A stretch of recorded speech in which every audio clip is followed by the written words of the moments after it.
All right, you guys, welcome to Thyroid Function 101. Actually, I'm going to be talking a lot about vitamins and minerals and amino acids that actually help with thyroid function today. So if you have a thyroid, and if your thyroid is in dysfunction, listen up because this would be really crucial for you to understand. So let's talk about the thyroid really fast, and then we'll talk about iodine and selenium and zinc and tyrosine and how they all kind of play together in this beautiful symphony of thyroid hormone and thyroid making or thyroid hormone making. So your thyroid right here, when it uptakes iodine, and I think it uptakes about like 90% of the iodine in your body, it utilizes that iodine for a hormone called T4. Now, in order to make that T4, it needs 4 iodine molecules and 1 T molecule, and that T molecule is called tyrosine. It's an amino acid.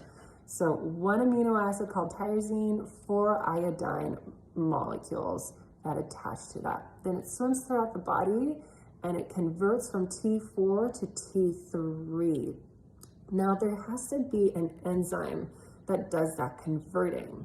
And that enzyme is called deiodinase because, again, ACE means enzyme, and then D-iodine means it's just removing an iodine. So we're taking that T4 down to T3. Now, that conversion happens in the brain, the gut, the liver, and the kidney. So if those organs are not functioning properly, that T4 to T3 conversion is not going to happen properly. But there's other things that if they're missing, you're not going to have that conversion either. And what are those 2 other things? Selenium and zinc.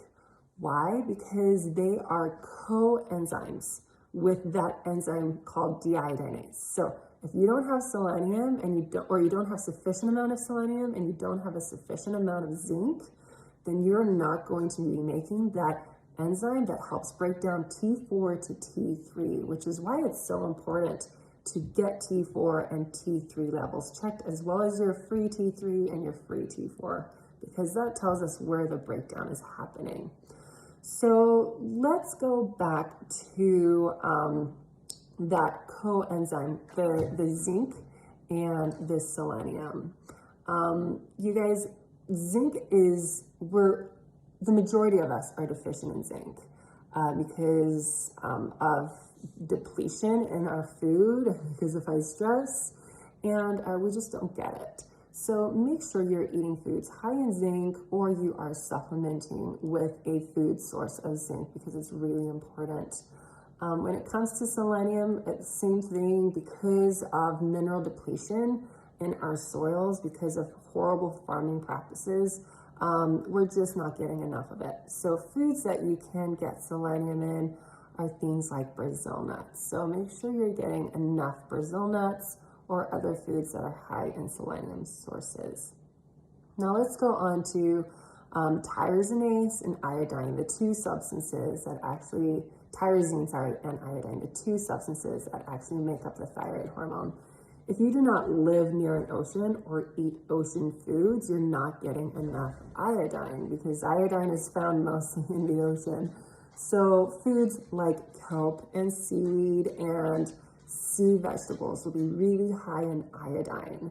So make sure you're eating those foods. You guys, kelp noodles are so tasty and they're so inexpensive. So when you're making soups or bone broths, make sure you're adding in some of those kelp noodles because they're really tasty.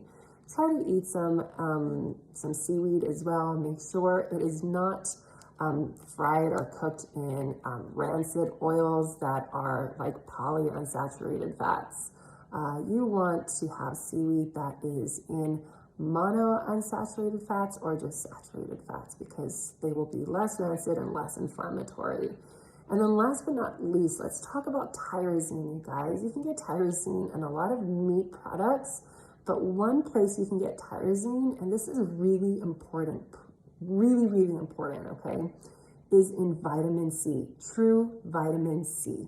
So vitamin C is made up of multiple molecules, ascorbic acid, tyrosine, and cofactors P, K, and J. It's not just ascorbic acid. So if you are mega dosing on ascorbic acid, if you have supplements that have ascorbic acid, you need to stop taking those, especially if you have thyroid issues. Why?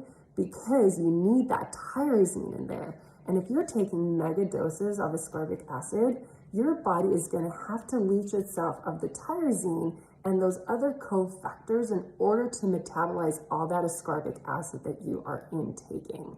So make sure you are getting a full complex of vitamin C. My favorites are Cataplex C from Standard Process, or vitamin C from Nutrigold, or just get it from berries, you guys.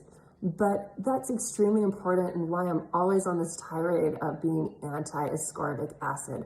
You guys, ascorbic acid is just processed corn. It's so extremely cheap. It's so ridiculously bad for you. And it's just like, if you have connective tissue disorders, for instance, like eggs, you don't want to go near ascorbic acid. If you have thyroid issues, you don't want to go near ascorbic acid. So stick to full vitamin C, okay? That's where you're going to get that tyrosinase, or that tyrosine from. And that's it, you guys. So make sure you're getting enough zinc. Zinc also helps regulate your immune system, guys. So if you have autoimmune issues, you need zinc, because that'll help make your immune system smarter, okay? So zinc, selenium, iodine, tyrosine, those are like the 4 pillars that will help with your thyroid. There are other things too, lots of other things like vitamin D and B vitamins and stuff, but those 4 are extremely important, and everyone should know about them if they want to empower themselves about thyroid function. So hopefully that was informational. Hopefully that made sense. If you have questions, post them down here. If you want to find some of those products I spoke about, go to my link in my profile. You will see it in our shop there, because we do carry Standard Process and we do carry Nutrigold.